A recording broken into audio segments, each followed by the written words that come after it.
Assalamu alaikum, my dear brothers and sisters in faith. Every single one of us knows that this life has a limit. It has a predetermined end that we are all moving towards. And that end, of course, is death. But the real question, the one we absolutely have to face, is what happens after our time is up? What happens after our ability to do anything in this world comes to a complete stop? When our time runs out and we can no longer perform any deeds, what happens to the legacy we left behind? Does the impact we made, for good or for bad, just evaporate? Or does it keep echoing long after we're gone? I want you to really think about this for a second. When a person dies, is that it? Is their book of deeds, that personal ledger they have with Allah, slammed shut and sealed forever? No more good deeds, no more sins can be added? Or, subhanallah, does that account stay open, still capable of receiving new entries, for better or for worse? Well, the answer comes to us directly from Allah the Most High in His own perfect words. This verse from Surah Yasin is so powerful because it leaves zero room for doubt. He makes it crystal clear that He records not only what they have put forth, and that means every single action, every thought, every intention we have during our lives, but also their athar. And what are their athar? They are the traces, the ripple effects, the legacies that we leave behind in the world. Absolutely everything is counted and recorded in a clear register. Nothing, not even the weight of an atom, is ever missed. So, based on this incredible reality, the reality that our legacy continues after us, every single person will fall into one of four distinct categories after they die. Each person's condition in the grave is directly connected to the kind of legacy they chose to build in this life. So let's really reflect on these four potential fates. First, you have the severed. This is the person whose good deeds and bad deeds just come to a dead stop the moment they die. Their account is sealed. What they did in life is all that's there. Second, there's the ambiguous. This person is in a strange state of limbo because for them, both good deeds from their positive legacy and bad deeds from their negative legacy keep flowing into their record while they're in the grave. Third, and this, my brothers and sisters, is the goal we should all be striving for with every breath we take, is the blessed. This is the incredibly fortunate soul whose sins stop completely at their death, but their good deeds, they continue to pour in like a flowing river. And finally, the fourth fate, a truly terrifying one to even think about, is the wretched.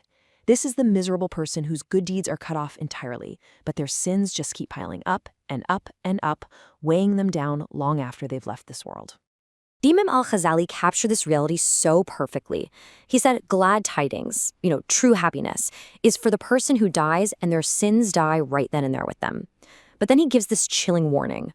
A long woe, an unimaginable misery for the one who dies, but their sins live on for 100 years, 200 years, maybe even more. Can you imagine being tormented in your grave, being questioned about sins that are still happening in the world because of you, until the very last trace of that evil is finally gone? So, let's dive into this. How do we make sure we are in that third category, among the blessed?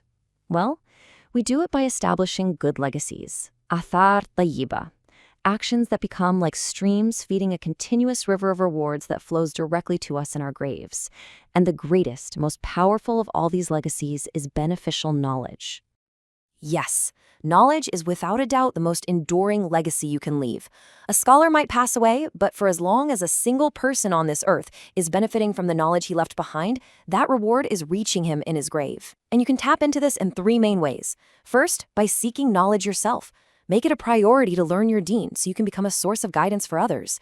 Second, by transmitting knowledge. This is as simple as buying copies of the Quran or other beneficial Islamic books and leaving them in a mosque where people can read them. And third, especially in our time, by spreading knowledge. Think about it. Carefully choosing and sharing genuinely beneficial content online. A powerful lecture or reminder, an article that guides someone to good. Every single time someone benefits from what you shared, a reward is written down for you. Now you might be thinking, it's too late for me, I'm too old, that ship has sailed. But honestly, what is really stopping you from having a share in this immense reward? A scholar isn't born a scholar. Our history is full of giants, great imams like al-Fudail ibn Iyad, ibn al-Arabi, and al-Iz ibn Abdus-Salam, who only started their serious studies later in life. And by Allah's grace, they became towering mountains of knowledge whose work we still benefit from today. When the great scholar Amr ibn al-Ala was asked if it was okay for an old man to start learning, his response was just profound. He said, if it is proper for him to live, then it is proper for him to learn. Don't let this magnificent gate of reward just pass you by. Now, beyond knowledge, there's another incredible legacy known in our deen as sadaqah jariyah, or ongoing charity. This isn't just a one-time donation. This is a special kind of charity whose benefits are continuous. They don't stop. And because of that, the reward keeps flowing to you in your grave long, long after you're gone. Just look at the powerful example of Omar ibn al-Khattab, may Allah be pleased with him. He came into possession of some land in Khyber, and he said it was the most precious, most beloved piece of property he had ever owned. So what did he do?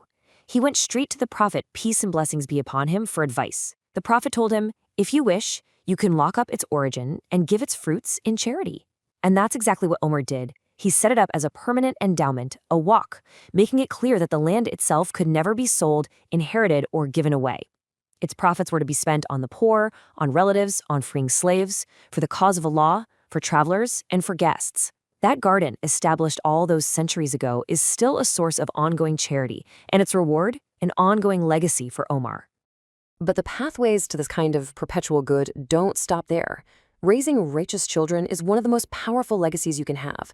A righteous child who makes istighfar for you, who asks Allah to forgive you, could be the very reason your rank is raised higher and higher in Jannah.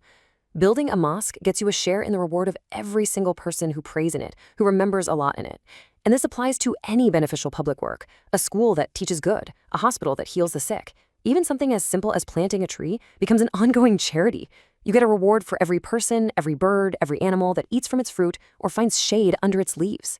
And finally, leaving behind a good reputation. When people remember you after you die and say, may Allah have mercy on him, he was an honest man, their sincere prayers become a reward for you. Now, we have to talk about the other side of this, because just as our good deeds can live on after us, so can our sins. And this is a truly, truly terrifying thought. A person can be lying helpless in their grave, while the consequences of their actions back on earth continue to generate more and more sins that get piled onto their account. You have to understand this reality. Every action we take is like setting a path for others to follow. We are either leaving behind a path that guides people to goodness, to truth, to virtue, which leads to our eternal joy in paradise, or we're carving out a path of misguidance, of indecency, of sin, and that path inevitably leads to punishment and regret in the grave. There really is no third option. So what are these sources of a cursed, wretched legacy? Well, first, there's corrupting knowledge. A person who dies and leaves behind books or videos that misguide people from Allah's path will carry the burden of every single person they led astray. Then you have immoral books, channels, or websites that promote indecency. The creators will bear a portion of the sin for as long as that content exists and corrupts people. The same goes for heedless songs and music that promote sinfulness. They become a heavy burden on those who made them and spread them. Think about the indecent pictures or shameful videos someone shares online. They remain a source of ongoing sin every single time they're viewed. Or a phone filled with forbidding content that gets passed on to someone else after you die, continuing its corruption. Or a corrupt family line that results from a parent completely neglecting their Islamic upbringing. That parent carries a share of that sin for generations. And finally, a bad reputation, where people remember you not with prayers, but with curses for your poor character and bad dealings. And here's the most critical part of all of this. The choice is entirely ours. This isn't a decision we make sometime in the future. It's being made right now, with every single thing we do.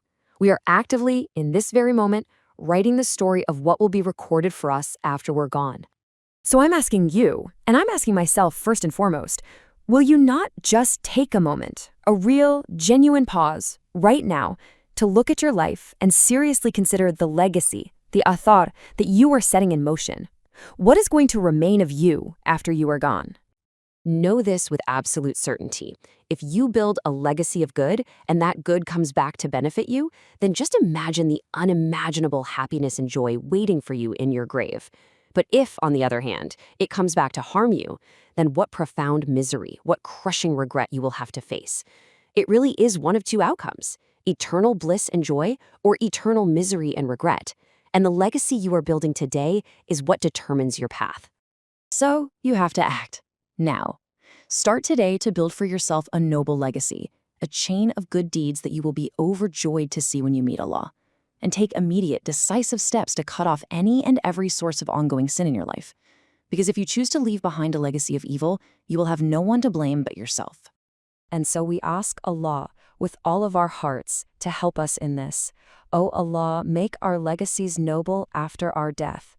Purify the traces we leave behind and make them a source of light for us in our graves, not a source of darkness. O Allah, make our legacies noble after our death. Assalamu alaikum wa rahmatullahi wa barakatuh.